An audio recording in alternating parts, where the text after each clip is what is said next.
People talk to God in many different kind of almost harsh words. Don't be afraid to be honest with God. Okay. It is, in fact, it's folly not to be honest with God, regardless of what your emotions are. Because you think you're controlling your emotions. You're not.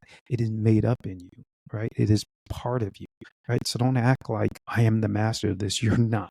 It will take over you. If you keep pushing it down and pushing it away and acting like, no, you've got to deal with it, right? So when you talk to God, don't be afraid. Was it Jesus told Peter to eat this food, and Peter was like, no.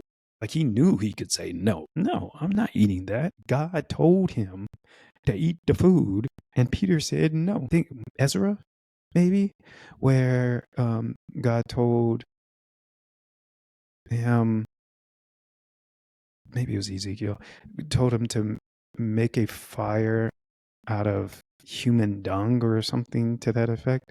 And he was like, no, no.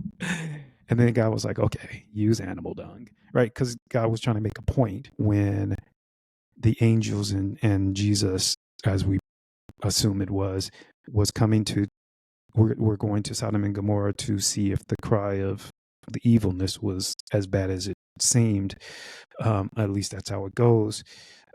Abraham was bartering with Jesus. By this time, Abraham had walked with God and knew that, and he even said, I'm sorry, please be patient with me, which I have told God multiple times, many, many times, because I am just human. Jacob famously, he wrestled with God. He wrestled with an angel of God, right?